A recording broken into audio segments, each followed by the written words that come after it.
technopreneurship class is an overview. So we are currently in week number 2, no? In the team formation and ideation stage. So week 1 was last week. There's an introduction, and then in the Google class, in the Google chat, in the Facebook chat, I have required you to watch the plenary sessions, the first two plenary sessions from the Center of Entrepreneurship Facebook page. No? So that's what we're going to do. Every Monday, there is a plenary session or plenary lecture wherein all Tech 101 classes will be um, required to watch. So that will be every week.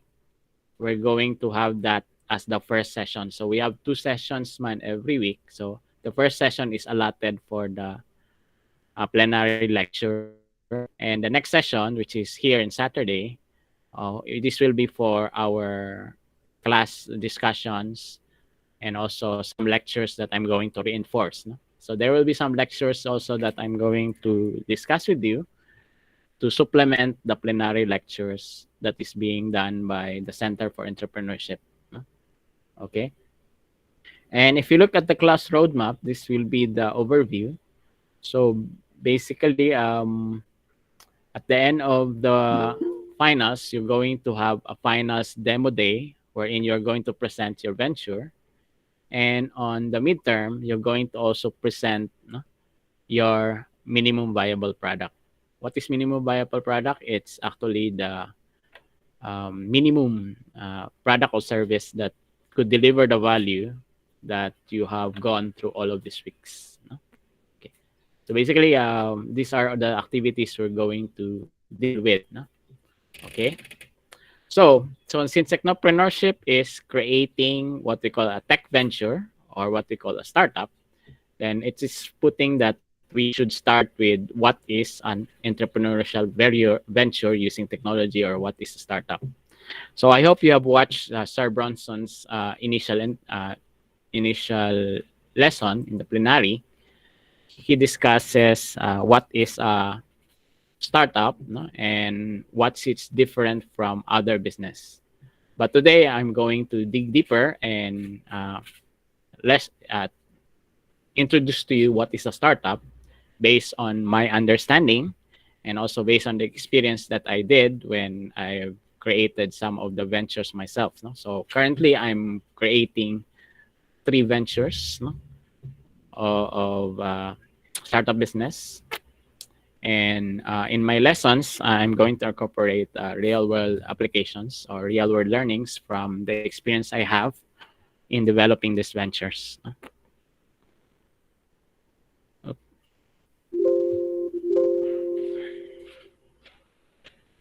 Sorry.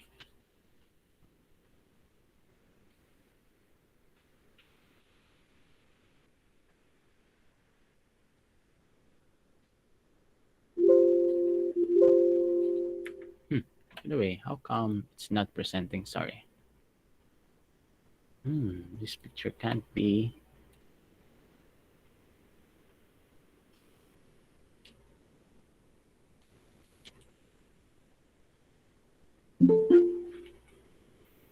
Sorry, seems to be there's trouble in PowerPoint.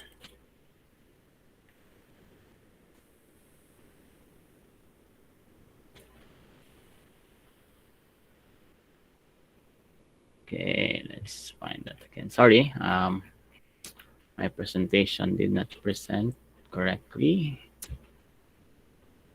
My lecture.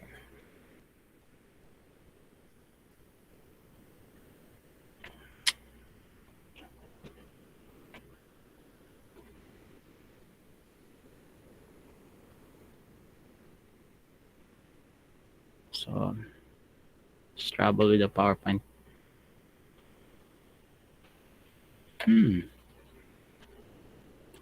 It's sad.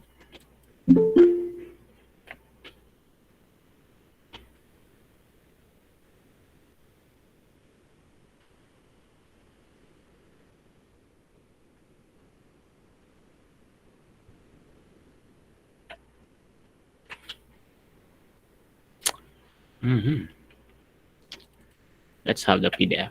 Let's see if that loads also.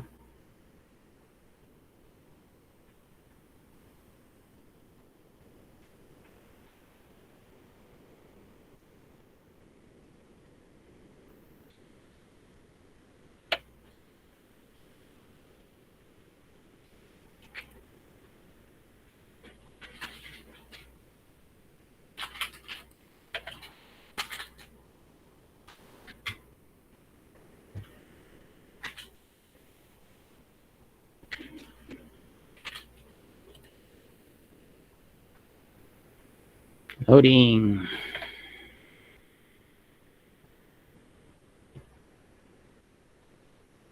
Okay. I hope it's loading.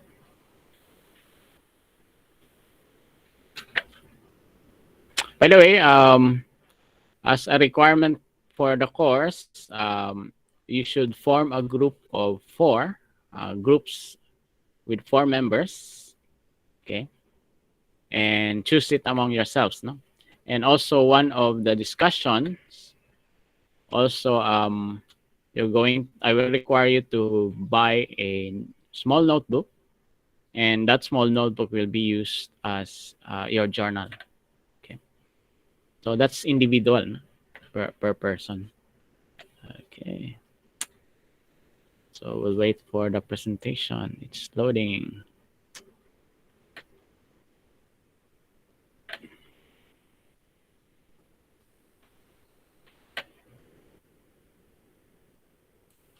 Okay. We'll just use this one, I think, to save time. By the way, we'll have full screen.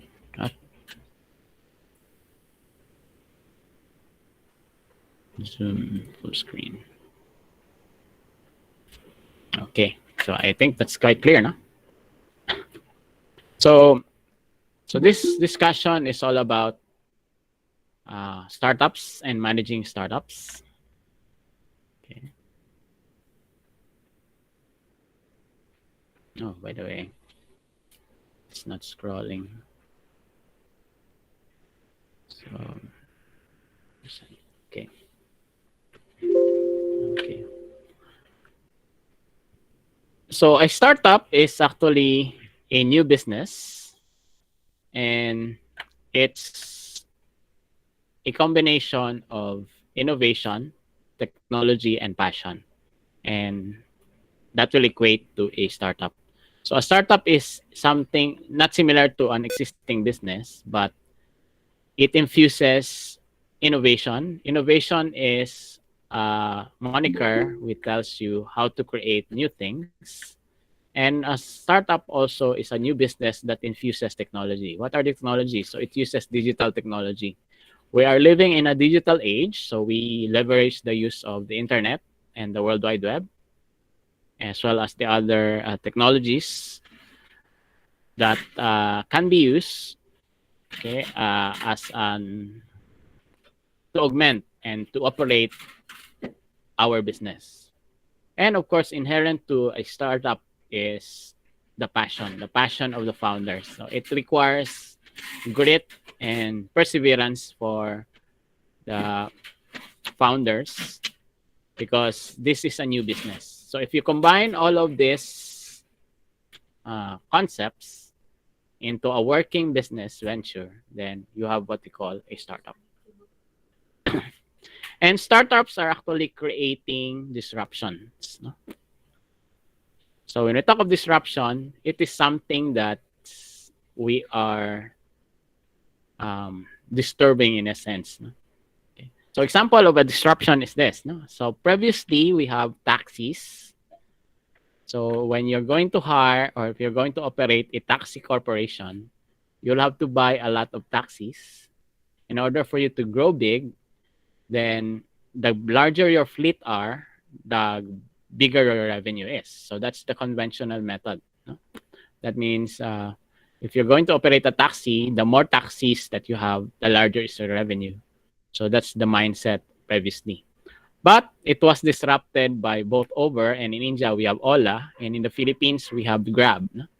So these are ride-hailing uh, outfits that actually is disrupting the taxi industry. And Uber, as well as Grab, doesn't own any taxi at all. So what they do is just they curate drivers who are actually part of their fleet, but they don't own the taxis. And then it offers convenience for customers. And then for the customers, it's a new way of doing things. Okay, so kumbaga, it offers convenience and it solves the problem of uh, waiting for a taxi physically. So you can now use your cell phones or your web or your laptops to book a ride, and the ride will pick you up, no, based on your location. Okay, so that's a good example of a disruption. Now, we also have a disruption in groceries. So previously, you go to a physical grocery, but now we have what we call online groceries, wherein you can choose the items in the online platform, and then this online platform will deliver the groceries that you have picked. And you can also pay via not physical cash or other e-payments methods. We also have disruptions in books. So previously, we have the physical book wherein you have to read it, but now we have what we call Kindle and ebook readers.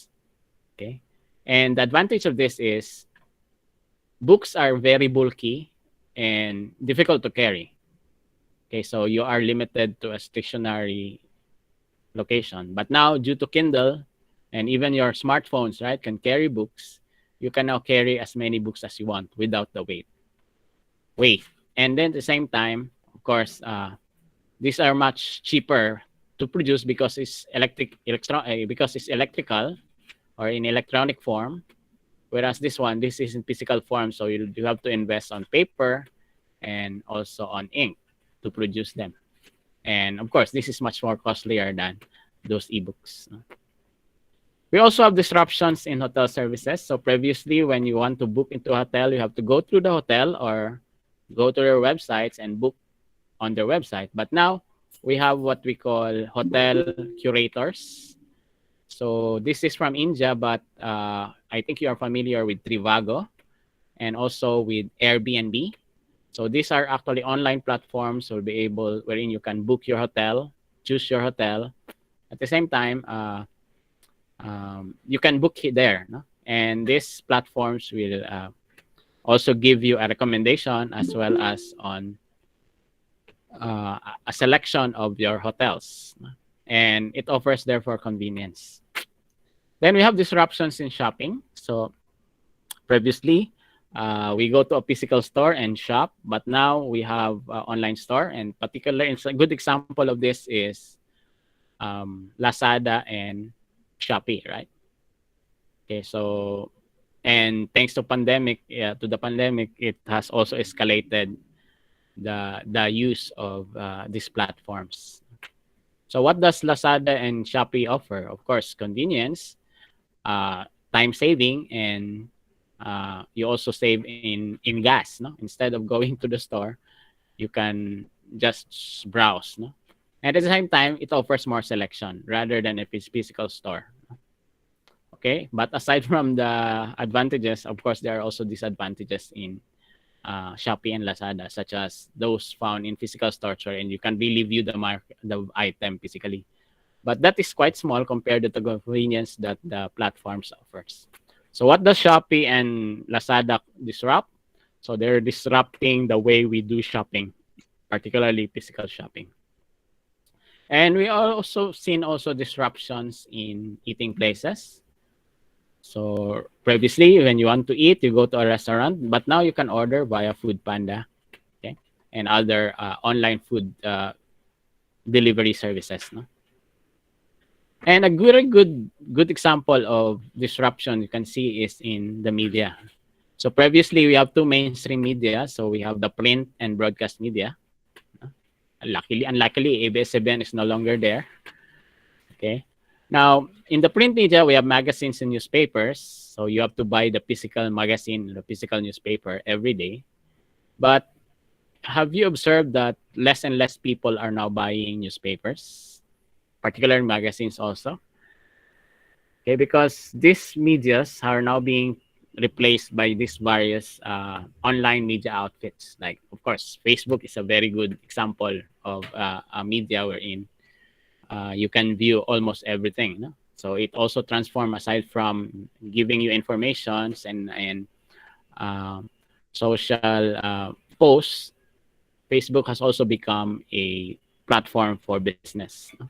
As well as e-commerce for those who doesn't have um, capital for establishing a physical business. Okay, so it also created some terms like mine, likes, and everything, right? And of course, live Facebook, no? And so on and so forth. And then, of course, we have WhatsApp, then Viber, and so on and so forth. Then we have Skype, and YouTube has also become a great media. No? And if you notice, ABS-CBN right now is, if you notice, once ABS-CBN was not granted a franchise, but then they leveraged on the use of YouTube and other online channels for them um, to continue the business. But of course, there was a greater loss because they lost the um, broadcast rights. But again, they now leverage on this media in order for them to operate. No? So even ABS-CBN is being disrupted, and GMA and other broadcast medias are also being disrupted because most of the people now view events in this media rather than on the television set itself. And the television sets has also been being converted into smart TVs. So simply because if you have smart TVs and if you have internet connection, you usually seldom use the broadcast media anymore, but you just connect to the internet and use your television for viewing information on these medias. So we have seen a lot of disruptions, particularly in the print and broadcast medias.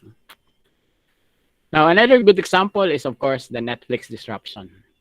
So who among you here are subscribers from Netflix? Tanan? So you can voice out. Who here has Netflix? Or are forced to subscribe to Netflix? Anyone? So, if you're going to have a quiz, what is the top 10 trending movies and series in Netflix right now? Anyone can answer? I think last week it is We Are All Dead. Who have seen that one? Okay. Or today, what's the number one but today? Okay. So we have seen that Netflix has disrupted a lot of things, particularly this one, the cinema. Um, Previously, cinemas is the in thing, but when the pandemic came, of course, they were halted and people are not allowed to go to the cinema anymore. But thanks to the fact that we have online streaming like Netflix, so people will be able to view movies and series. Now, aside from the cinemas, Netflix has disrupted also the cable TVs. So, for example, when you're going to subscribe to cable TV providers, so in Cagayan de Oro, we have the Parasat Cable TV. Now, it's quite seldom right now if you have Netflix to go to the cable channels because in the cable channels, okay, all of us are dead, sir. Inventing Anna, sir. Okay, so thanks, Jave and Christina. So updated. So sa cable TVs, the disadvantage of cable TV is you'll have to wait for your favorite program. So let's say if you want to watch a movie in Cinemax or in HBO, you'll have to wait for the certain schedule. But for in Netflix, all you have to do is browse to the existing movies, and once you see the movie, it's just one click, then you can watch it on demand. Okay, so people are now much more go much more into Netflix because of that convenience. They don't need to wait anymore. So that's why we call that on-demand system. Okay. And also Netflix has disrupted, okay, the DVD in Divisoria or in Kugon, right? So previously, before pre-pandemic, before subscribing to Netflix, our family is always buying 5 pieces of this or more every Friday so that we can watch the 5 pieces of DVD in the weekends. So I'm guilty of this. I hope you are also not guilty of this. So it's actually piracy, but it's being done. And this was a boom. No? But lately, I think less and less people are also going into this buying DVD because of the presence of the Netflix. Okay. And actually, it's much more cheaper to subscribe to Netflix rather than buy 5 DVDs every weekend. Right? And this offers also much more many programs compared to your DVDs. Okay. So Netflix is a very good example of what we call disruption. So it's a new business that changes the way we do things. And also customers are being shaped and market is being shaped by these types of business. So a startup, therefore, is a new business that creates disruption or that tries to modify the way we do things. So we are offering new products and services that will radically change the way people shop or the way people do things. Okay. So when you want to create a tech venture or a startup, then you are actually disrupting something. That means you're offering a new product that will gain new following that's unconventional in a sense that it tries to modify the way our customers do things. So it's actually shaping customer behavior. Okay. And that's the exciting thing about startups is that it entails innovation and out of the box thinking in a sense of the way that if you're going to be able to create a market and a following, since it's something new, so usually startups are the pioneers in their realm. And if you are pioneers, then you reap all of the benefits in terms of revenue. Okay. And startups in the Philippines has been thriving, but compared to Southeast Asia and the Asian neighbors, we are quite lagging behind. So, for example, the number one in Asia is Singapore. So they have a very lively startup ecosystem, followed by Malaysia, then followed by Vietnam. So luckily, Philippines is around number 5 or 6. Okay. Of course, we are still ahead in comparison of Indonesia, but number 5 or 6 in Southeast Asia is actually an indication that our startup ecosystem is not as great. But thanks to 2016, I think, or 2015, 17, I think, I don't get the date correctly, but they have crafted the law, which is the Innovative Startup Act, wherein it gives improved financial subsidies. It cuts the bureaucracies for tech ventures to start your business, and it lets startups develop participation in international events. So in other words, back in starting in 2017, the government is now doing things in order to liven up our startup ecosystems in the Philippines. And there are a lot of accelerators or supporters who are supporting venture startups right now. And I do believe most of you have encountered a lot of startups already, particularly in the payment system. So most of us, I think some of us is now using GCash, no, in paying. And for transmissions, we also have Paymaya and other digital platforms. So these are Filipino-based companies which are offering new methods of payment. Okay, and the government is is now offering support for ventures to start with. Now in the Philippines, we have these various startups, no? Particularly blockchain. If you're familiar with blockchain, so we have CoinPH, okay, and we have Satoshi Citadel, and for payments also we have GCash. You have seen GCash, no? And for alternative finance, we have a lot of them. Okay. And for remittance or blockchain, we have Padala, Bloom, Senda. So these are just a few. No? Okay. And the Philippine startup ecosystem is taking up shape. No? And it's now being taking off. No? And they say they were going to produce the first unicorn, but I doubt that one. Now, as a good example, I'm going to start with the discussion on the following local startups, which is incubated by IdeaSpace.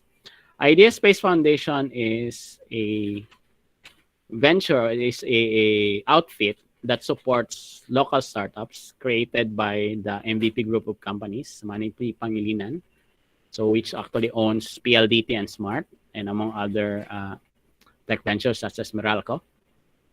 So they are offering incubations for startups, and the cohort number 9 is composed of these local startups. Okay, and 2 of these is coming from Cagayan de Oro. So we have Dirtbag and Picatok. So I think you're familiar with Dirtbag, no? The laundry service. Okay. So later on, we will dissect them and check their business model as well as how they do business and what's the problem they're trying to solve. So what is a startup as a nutshell? So it's a local venture, it's a business venture, which is a small business with its initial stage of operation. So the startup needs to take into consideration a lot of things to reach its product or service to its client. And there are certain principles that a startup company should follow. So one, you should have to be able to validate your market. You have to have initial investments and you need to have partners. And startups are business with good decision makings, and startups are able to learn from failures. So failure is an option here, guys. No? So it's no longer similar to academics or in other institutions where failure is not an option, but in creating your own startups, failure is a good thing. It's the mantra of fail fast, learn fast. No? So failure is an option. So it's okay to fail here. No? And these are the 5 key characteristics of a startup. So if you're going to develop a tech venture using technology, first, it should be focused on growth. So fast growth, particularly a startup should be able to envision themselves 2 years from now. So for example, if you are a startup that of course offer, for example, you are an e-commerce that offers vehicle parts or car parts, for example. So you focus your efforts so that you can create more customers and create more revenue so that in the next 5 years, you're the largest in the Philippines, or even you will be conquering other markets abroad. So focus on you are much more growth focused. Then a startup is composed of more than one person. So there's no single person, there's no single founder. We have 2 or 3 will be good. And startups are usually small companies, no more than 500 employees. And of course, they work with technology. And of course, it's very, very innovative. When you say innovative, you are prepared to do things not the usual way. And you are actually modifying or making improvements on the existing products and services that are out in the market. So good examples of startups are the likes of Elon Musk, which developed both SpaceX and Tesla. So Mark Zuckerberg from Facebook, he started out as a startup. No? Even Google, Amazon, Alibaba, and even the Apple, no? From Steve Jobs. They all started out in the garage or some small spaces. And they started with a few people and they grow. But inherent to these companies have technology on their end. Okay, so these are the 5 key characteristics of the things that we're going to develop in this course. No? So a startup is a living embodiment of a founder's dream. So it's actually a dream of a founder to develop. So living startups are actually dream being realized. if we'll dissect at Elon Musk, Elon Musk is a very innovative person. Okay. He has a lot of ventures such as Tesla. He started out with PayPal, but then the goal of Elon Musk is that he wants people to live in Mars. That means we will be able to invade in Mars or live in Mars. So that's why he created SpaceX and other companies to support his dream that someday he will be able to deliver people to travel to Mars, no? The next planet from the Earth. Okay. So that's an embodiment of his dream. So I hope that when you're going to create your own startup, it's also not just for the sake of creating a startup per se, but it should also be part of your dream to develop something. No? So it's quite personal in a sense. Then an entrepreneur is the grit it takes to become an entrepreneur, the passion it takes to become an entrepreneur or a startup founder is that an entrepreneur is someone who jumps off a cliff and builds a plane on the way down. This is from Reid Hoffman of founder of LinkedIn. So mura daw siya when you're an entrepreneur or a startup founder, you will be jumping from a cliff, and while you are at it, while going down, you are building an airplane. So hopefully before you reach the ground, the airplane will be able to fly. Okay? So that's how a startup is. So in other words, all of us here in this class will be jumping from the cliff and developing our airplane on the way down. Wow. So it just goes to show that it takes a lot of grit and a lot of effort to develop a venture. But if you look at the likes of Facebook, the likes of Google, so they experienced this. But look at them now. They are the top 10 richest ventures in the world. Okay. And who is the richest man on earth right now? Previously, it was Bill Gates, but I think it's Elon Musk, which is the number one right now, followed by Jeff Bezos of Amazon, and so on and so forth. So the one dominating the greats in the top billionaires are actually startup companies. So what's the difference between business and a startup? So look, for example, Big Bazaar. This is from India compared to Flipkart. Big Bazaar is a physical store. So imagine na lang mura siya SM. No? It has 350 stores and located in different countries, in different cities all over India. So similar to SM. No? Its valuation is around 2,000 CR and it was founded in 2001. But compared to Flipkart, it only has 6 warehouses and 0 stores. So valuation is 98,000, way larger, and it was founded just in 2017. So you see, startups are actually younger companies, and usually they don't require very large capital. And aside from Big Bazaar, they don't have any stores, but what they have are warehouses. Okay. So this is similar to Lazada or Shopee. Na? Lazada and Shopee is the greatest shopping mall, do you think, in the world? Or not necessarily in the world, maybe in Southeast Asia. So in America, they have Amazon, okay, and other online platform. But in Asia and Southeast Asia, we have Lazada in the Philippines. So it's actually the largest mall, right?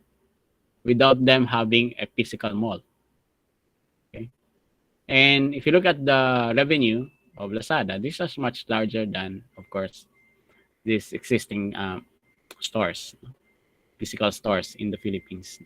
And Lazada started out quite later. So I think it started out in, did it started? Maybe more like 2015. So it started out that way. Compared to SM, which has been here in the country for so long. So the growth rate of startups companies is very much faster compared to physical stores or physical companies right now. Okay. Another example is on taxis. So Mero is a taxi company. They have 12,000 taxis or cabs purchase, and the valuation is 120 million. To compare that with Uber, of course, they don't have any taxi at all, but the company's valuation is in billions compared to millions in Meru. And this is founded in 2009, while Meru has been there for 20 or 40 years or more. And if you look at the Grab also in the Philippines, so they don't have any taxis at all. Okay, they don't have any taxis law, but I think they're the largest taxi company, okay, in the Philippines per se. So this is the nature of the startup business. No? So it's a business which unconventional means, and it offers a new method of doing things. Like for example, here riding a taxi. So it's quite newer. Okay, so instead of physically finding a taxi on the streets, so you can use an app, and then from that app you can book your rides and wait for a taxi to come near your place. So it offers convenience as well as efficiency. And for the driver and for the company, so of course it offers more convenience for them because they don't need to roam around and waste gas on finding people.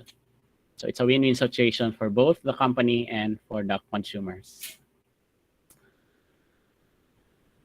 Now, all startups are considered entrepreneurs, but not all entrepreneurs is considered a startup entrepreneur. So what's the difference? So an entrepreneur already has a marketplace. It already has a customer, and customers are known to have their queries already, and they have their own initial capital. While startup has no marketplace, no customers, no customer inquiries, and no initial capital. Okay. So I'll give example is, of course, ang local entrepreneur, for example, when you're going to sell t-shirts or sell dresses or apparel. So companies like Bench, Pen Shop, they already have their own market. It's defined, diba? And people already know. So when you want to have a t-shirt, want to have to buy t-shirt, you go to the mall and go to their stall and buy it. So they have marketing, they have people in charge of operations and so on and so forth.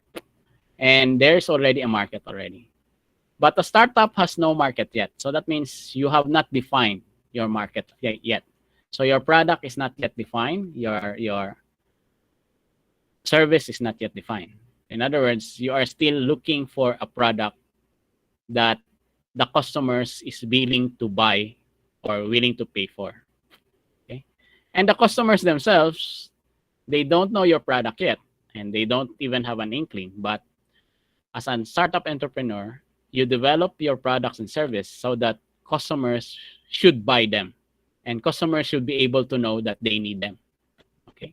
So take for example, what's a great example? For example, let's go back to the Netflix startup. No?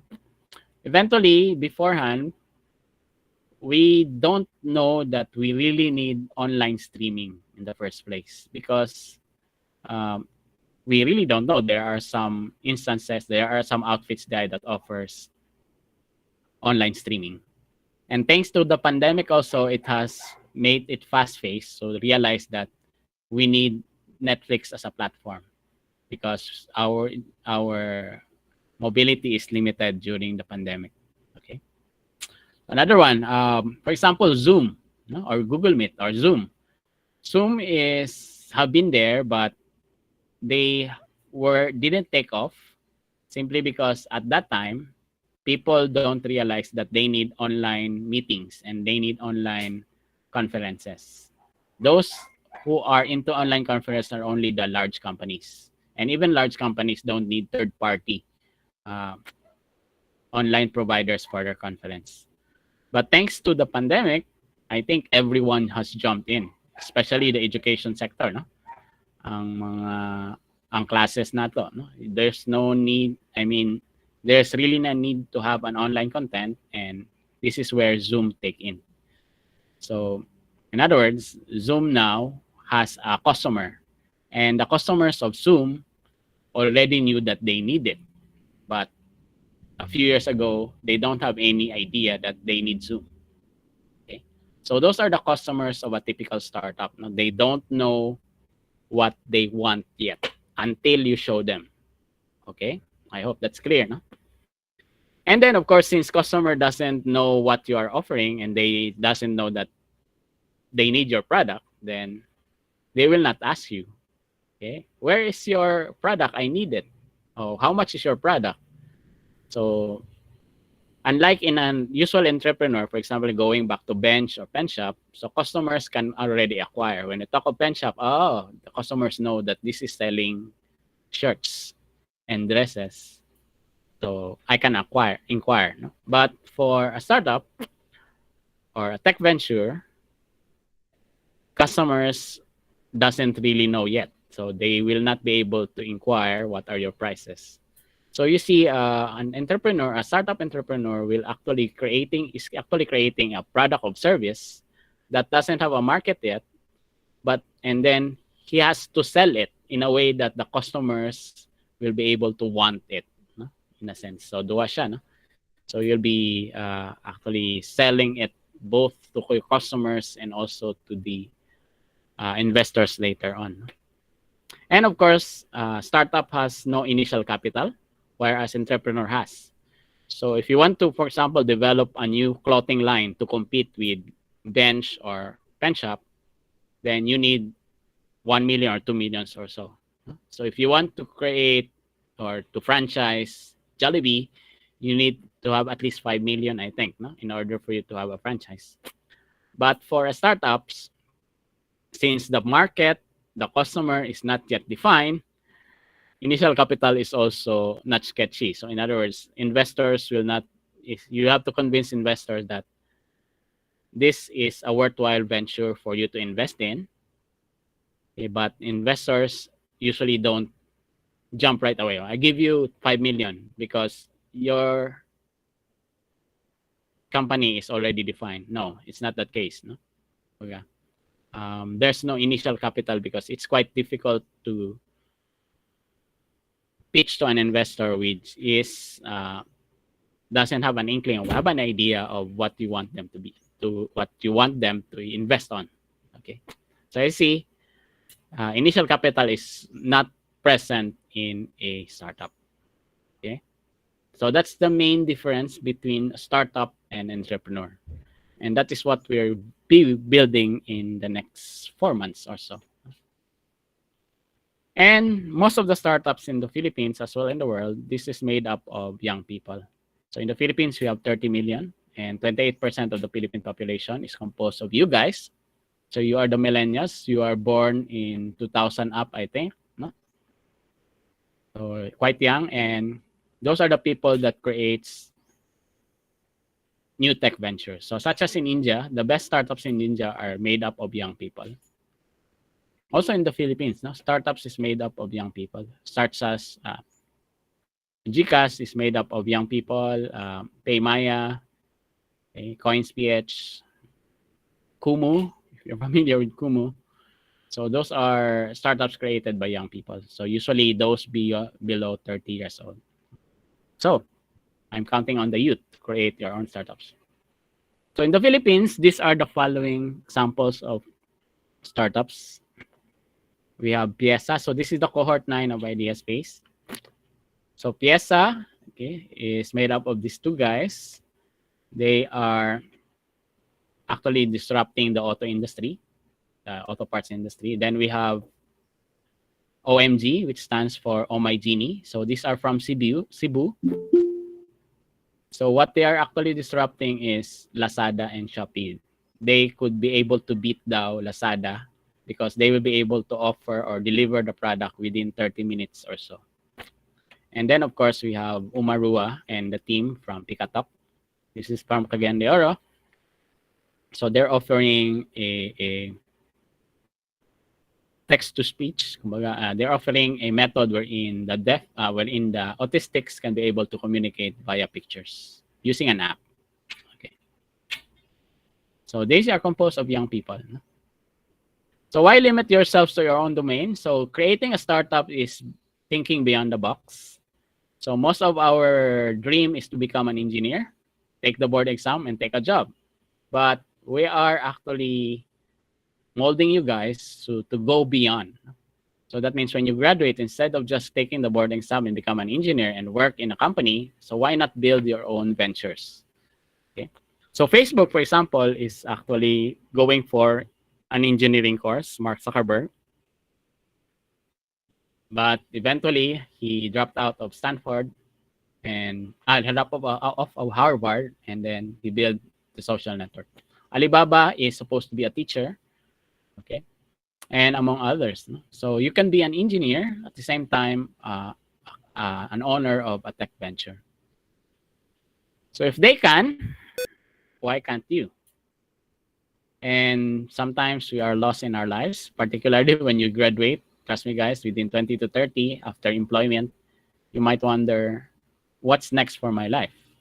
So if you ponder on that, so how about creating and nurturing an idea and build that into a tech venture? So a tech venture, a startup, usually starts with what we call an idea. It should be starting from an idea, and that idea will grow into something that can be made into sustainable business. So there are 5 essential elements of success in a startup business. First, you have to start off with the idea. Then we have the team, dapat composed of different multidisciplinary team. And you should have a feasible business model. That means ang idea nimo must be able to be sold. Okay, so how to solve an idea or how to solve a product, then therefore credible ang imong business. So there must be a method or a way wherein you can sell your product or your services. No? And of course, you need funding to start with. And lastly, we have timing. So it's timing is also everything. Don't launch your product early or don't launch your product late. Just wait for the right timing. So Netflix has the timing for now. Kumu has the timing. Also, Zoom is the timing, right timing for now. So when you develop your own startup idea, you might wonder, when will I launch it? Is it the good timing now, or maybe I will wait a few years from now, a few months, or should I launch it now, or everything? So there's always a great timing for everything. And before you start, okay, so think of wonder is that when you create your own venture, you should be able to know if you have your target audience, the size of the users, pila ka buok ang users, is it marketable? Now, the business size, I mean, how many people are you going to hire? Should I become small or should I become big? And think of it as either B2B or B2C. B2B means business to business. That means companies which are catering for another business. A good example is JNT and Ninja Van. So JNT and Ninja Van are the courier for Lazada and Shopee, right? So they don't directly go to the customer, but instead their customer is Lazada and Shopee or other online retailer. Okay? But B2C is a startup wherein your product or service is directed to the customers. Okay. So example is Paymaya, Gcash, no? That's directly to the customer. Jollibee, although it's not a startup, but it's a conventional business. And of course, startups should be considering your competitor analysis. So if you're going to develop a venture yourself, think also of, is it existing in the market? Are there competitors already? So if there are competitors and you know that you cannot compete with them, then better think of other methods or other ways of selling products, or maybe change your ideas for your business. So think of these 5 platforms: target audience, size of user, business size, B2B or B2C, and competitor analysis when you're going to start your business. So the assignment previously was think of an idea, di ba? In the plenary, they said after Jerry's lecture, if you have watched them, think of an idea. So your idea is about creating a venture.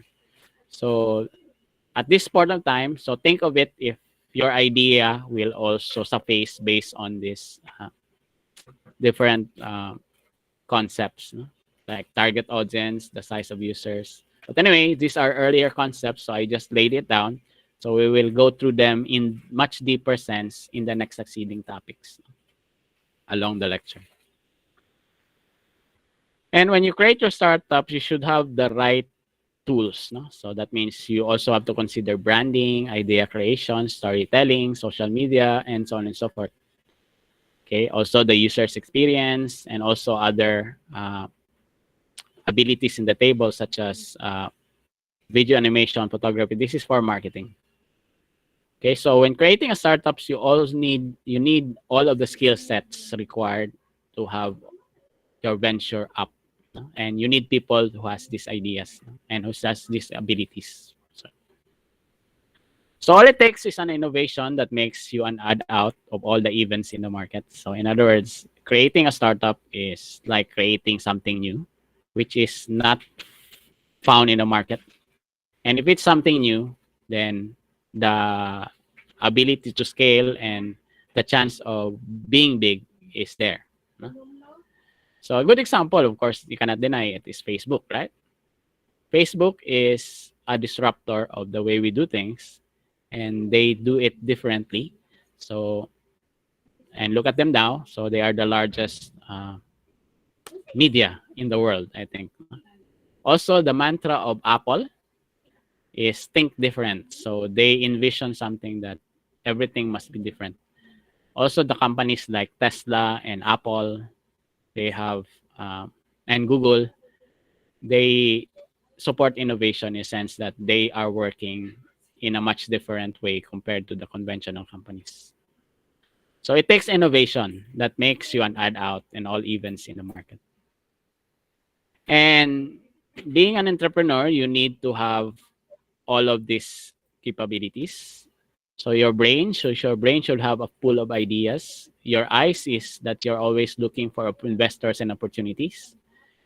Your ears, you're listening to customer feedback. So that's it. So customer is king. Then your mouth, you should be able to communicate right correctly your ideas. So that's why that's the essence of the pitching in the entrepreneurship class. And your heart, no, you should have the passion of creating the things that you are developing.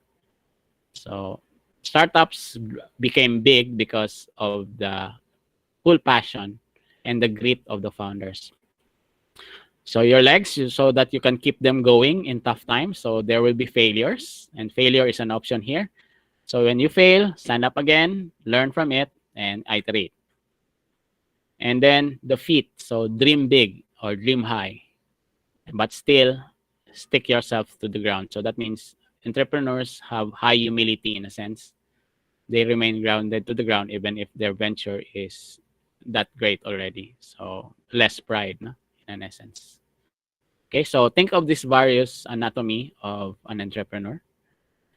And since you're going to create your own venture in this class, I want you to ponder on this slide. So hopefully everyone should print. So I will require later on, no, for you to print and remember and cement this in your slide, in your brains.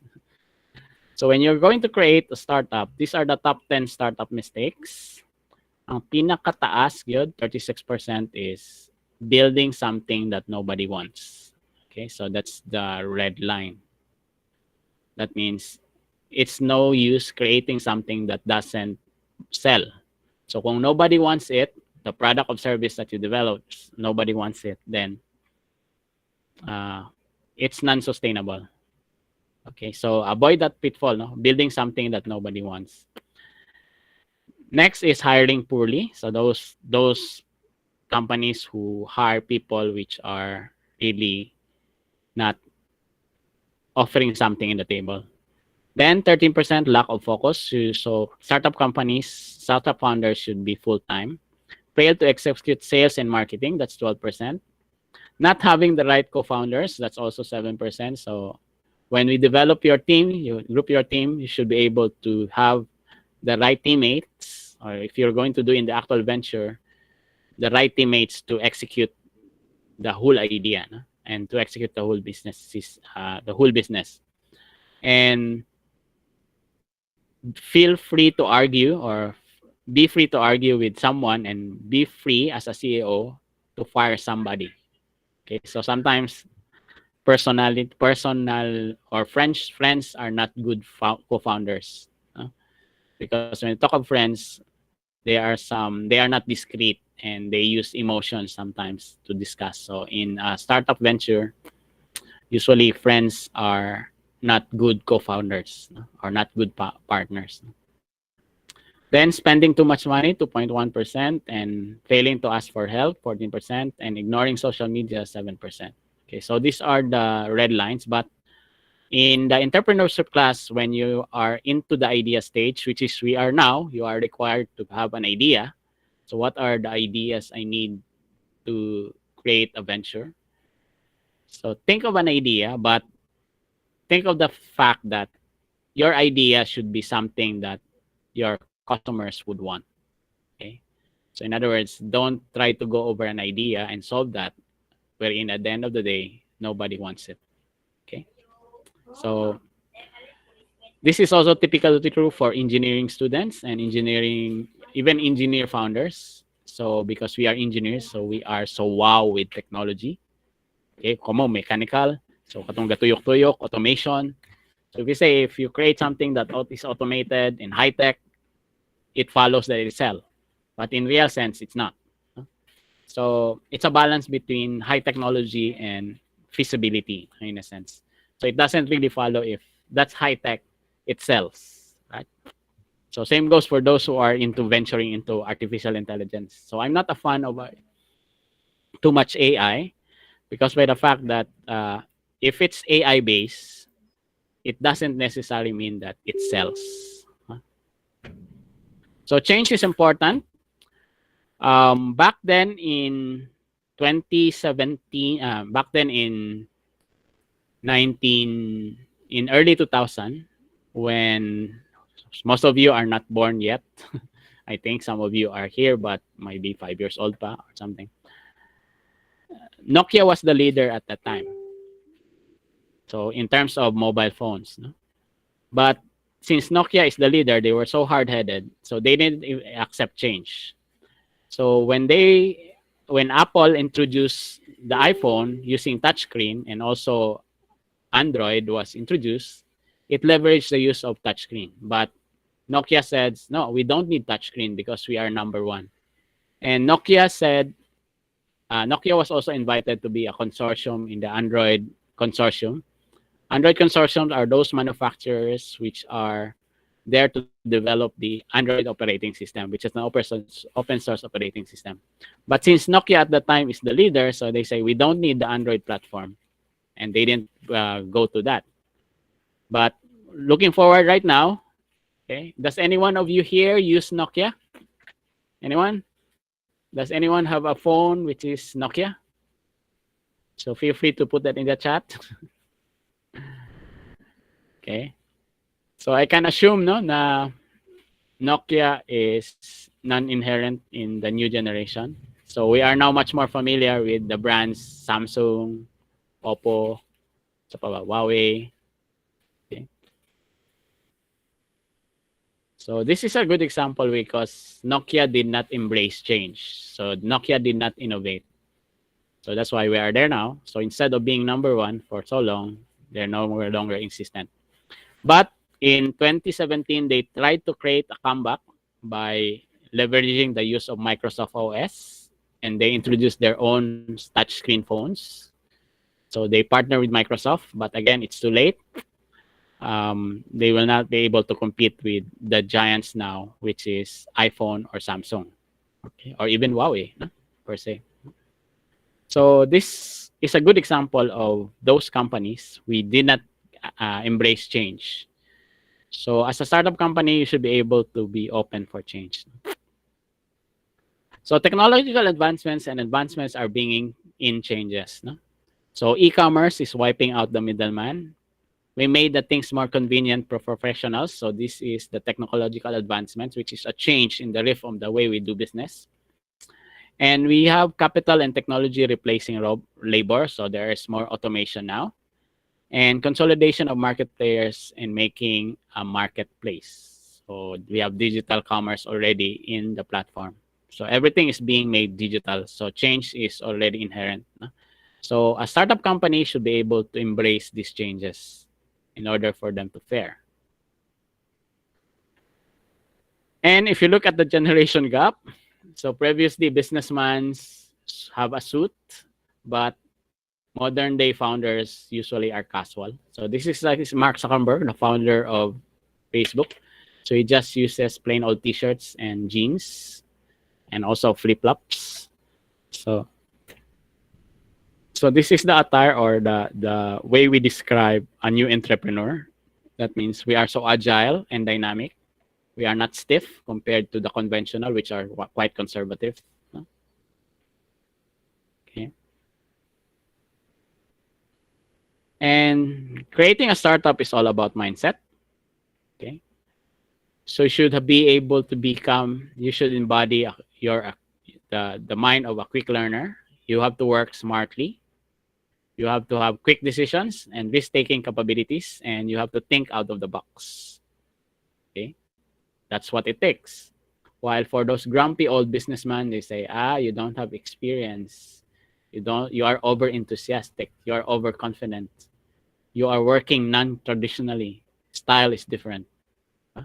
So most of the startup founders is being frowned upon by established giants like Acer, Microsoft, or IBM, or even Nokia, di ba? So example is Nokia.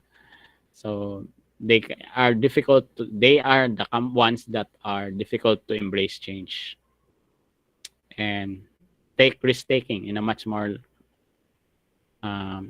newer perspective in a sense.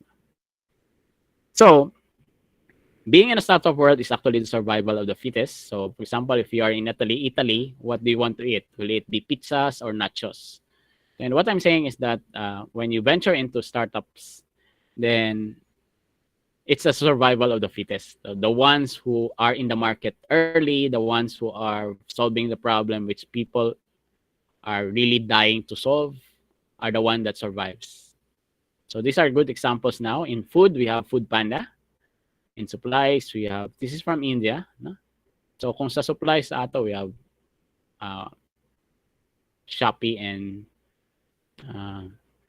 Lazada. No? For travel, okay, so for travel, we have Airbnb and TripAdvisors and also Trivago, no?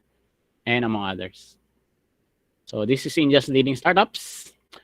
And as a nutshell, when you're going to create your startups, these are the three things that you need to embody. No? So you need three things to create a successful venture. One, you have to start with good people or good team. Next is to make something customers actually want so that you will not fail. So you are now, if you're going to create an idea and try to solve something, think of this. No? Go after an idea or a problem that is actually being experienced by real users so that when you have your product, customers will actually want it and will be willing to pay for it. And to spend as little money as possible when you start out. So think of this as the first three. Now, another success mantra is you have to have pride on how far you have come and have faith on how far you can go. And don't be afraid of change. Because change is leading to a new beginning. Wow, mura kayo siya ano, mura idealistic, but come to face of it, this is the made up of a tech venture entrepreneur. So it is not the strongest or the most intelligent who will survive, but those who can best manage change. So that's according to Charles Darwin. So here we're talking of change and the ability to survive based on the ability to accept change. Okay, so also you have to learn from the past and therefore dare the future. No? So when you're going to create startups, you are actually impacting a modern tomorrow. And we are actually creating a better nation. So that's why the Philippine government is supporting a lot of startup ventures because it's the way for the future. And also, it will improve the economy of the country. So, likes of Singapore, they are number one in terms of innovation index in Asia. So, there is a lot of startups being developed in Singapore. And you are using that one right now, no? So, Lazada, Shopee, Carousel. So they are coming from Singapore actually. So these are Singapore startups. So hopefully we can do that here in the Philippines. And in USTP, we are actually advocating for our students to become startup founders. Not just plain old engineers when they graduate, take the board exam, but eventually develop their own venture. And Cagayan de Oro is in the map of the startup ecosystem. We are the third place in the Philippines, following Cebu and Manila. So we are the third city in the Philippines with a thriving startup ecosystem. And we do hope that USTP and you guys will be able to add into the rosters.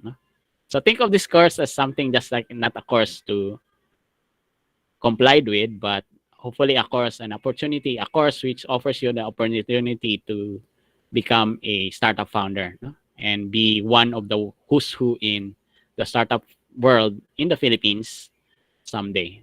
Wow, quite idealistic. But again, that's quite true. No? So that's what we are banking for. That's what President Cultura is banking for the quality of graduates and the embodiment of a USTP graduates. So we embrace change and we embrace technopreneurship in a sense. Now, you can watch the YouTube. Okay. Use this link to watch the YouTube. This is the link that will be on your assignment for the next meeting. So for your assignment, you have to group yourselves into four. And I think in the last section, I have already assigned this. But for section B, you'll have to group also. For section B, this assignment also holds true. So you have to group yourselves into a group of 4 persons. Then make a journal, a physical notebook. So I require everyone, individual, to have a small notebook, physical notebook in a sense, no? Ikato. So palit lang mo tag 5 na, tag 5 or tag 10 nga notebook. So it's not electronic, no? It's individual. So we will make this as a journal wherein you jot in ideas.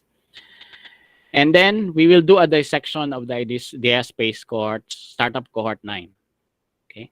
So this one, I'm giving you this Excel file. And in this Excel file, you'll have to fill in this table. So for example, startup name number 1, you have to put the problem that they are solving, the solution that they are offering, the disruption they are disrupting, and then the competitors. So a good example is, of course, our Netflix. So what is the problem that Netflix is solving? So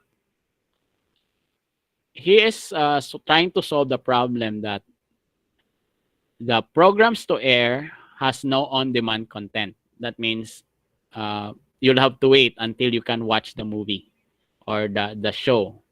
So that's the problem with the current cable TV or even in cinemas. No?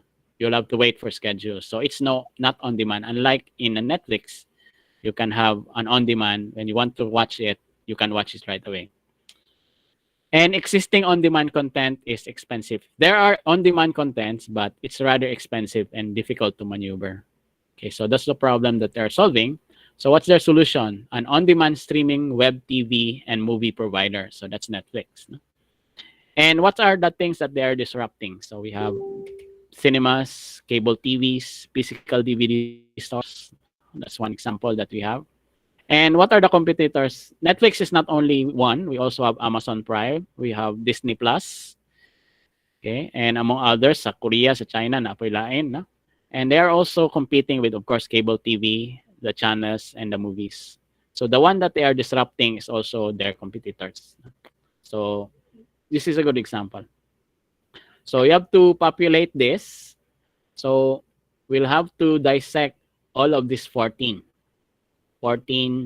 startups, populate this one, and from there, submit it to me next meeting.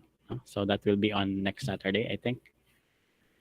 Okay, and Just to give you an example, let's look at Piesa. So you can watch this YouTube link I'm giving because this is the demo day of the cohort 9 of Idea Space.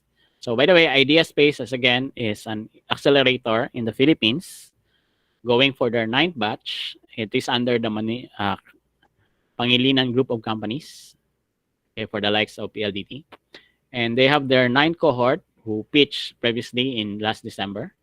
And we're going to watch this. So before I end, let's try to watch the 11, sorry,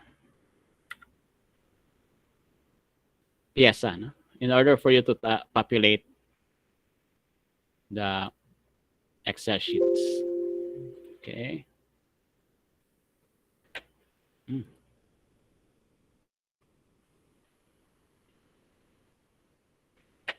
Okay, so I think that's it. So this is Piesa, and one of the startups that is found in the cohort 9, which is the one you're going to dissect in the Excel file.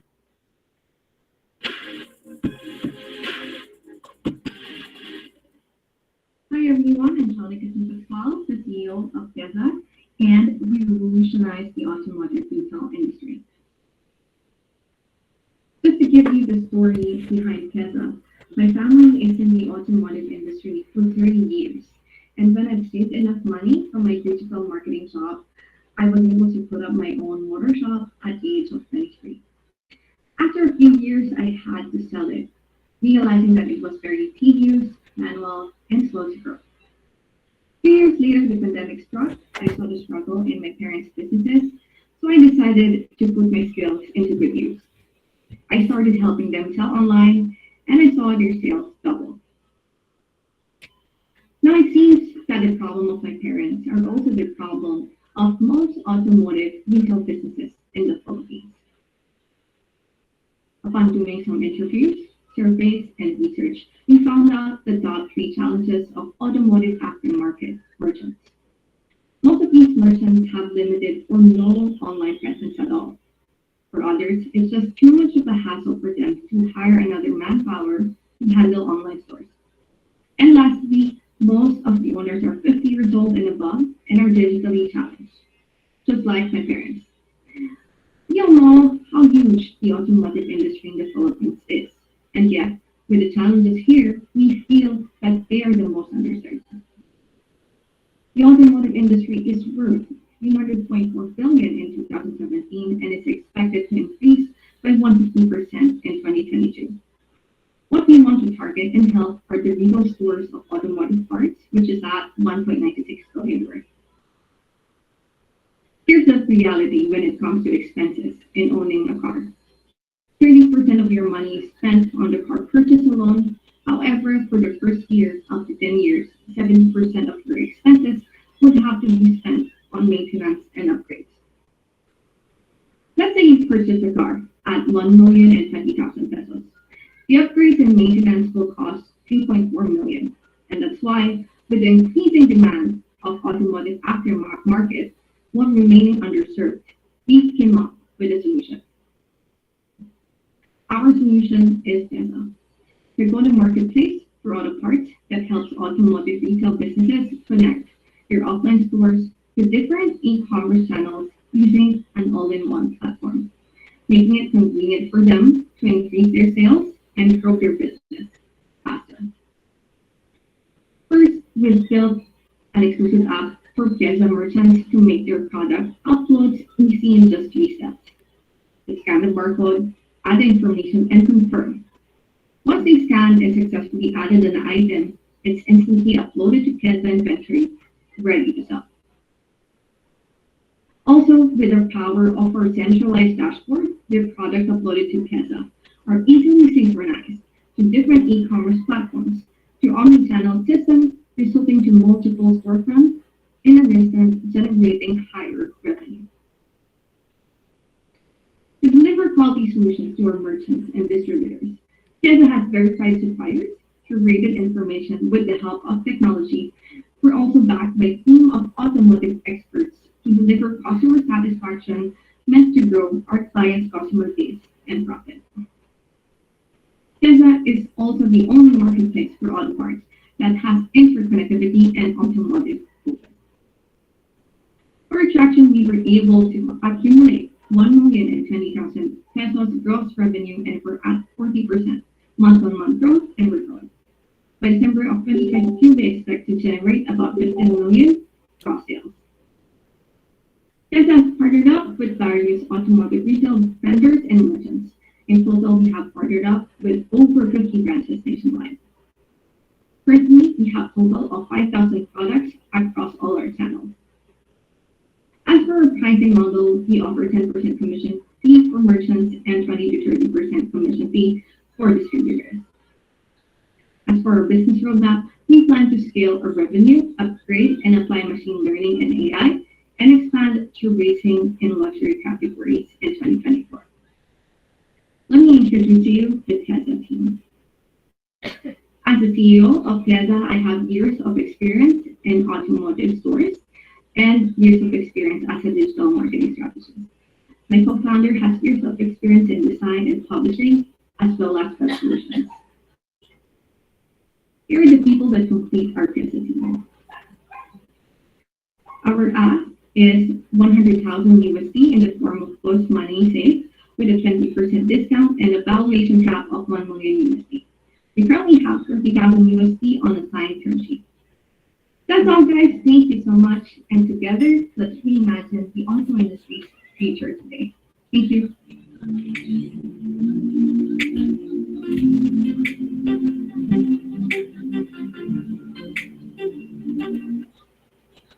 Okay.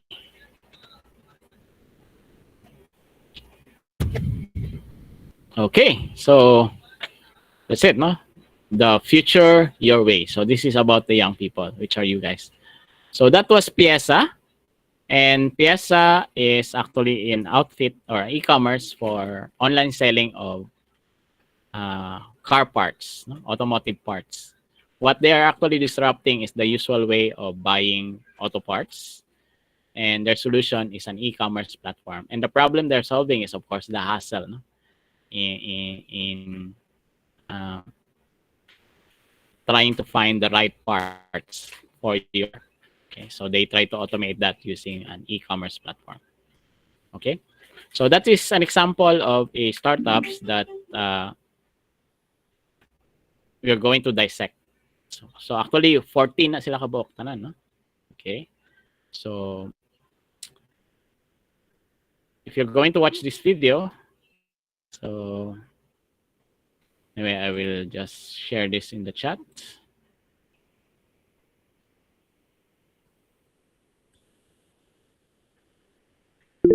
Okay. And of course, you have to populate again the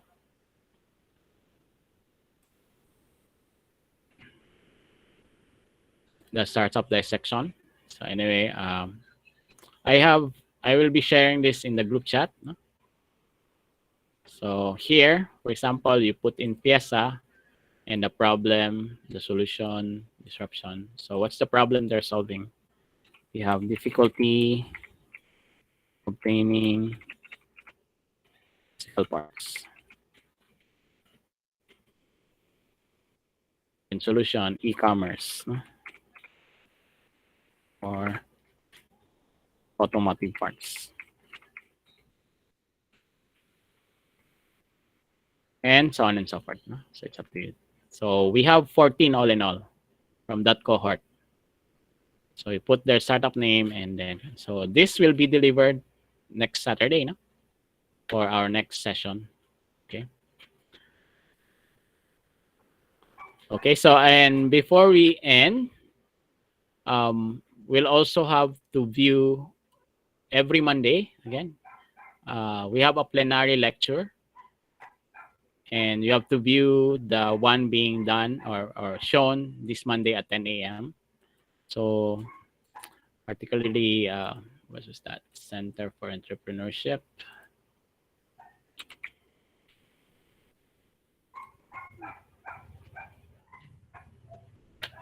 Mm-hmm.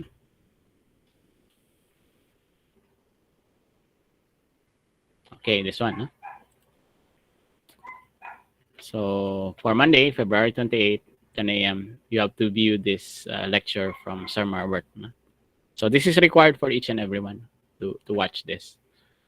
Okay, for every Tech 101 class. So aside from the deliverables, again, so as a nutshell, the things that you have to consider or deliver is that you group yourselves into 4. Take a journal, buy a journal, a notebook, wherein you can jot in ideas, and then dissect the startup cohorts using the Excel file that I'm going to share in the group chat. And that will be done to be passed next meeting. Okay? So, any questions so far? Excuse me, sir. Yep, Lawrence. By group tong kon, sir, katong sa Excel or No, individual, sir? individual. Okay, sir. Individual. So, everyone should pass. No? Yes, sir. Thank you, sir. Okay. What else? So, based on plenary also, katong sa, if you watch the plenary session of Sir Bronson, week 1's requirement is find ideas already. So hopefully everyone also is finding ideas already, particularly those who have already have their group. Okay. So any other questions?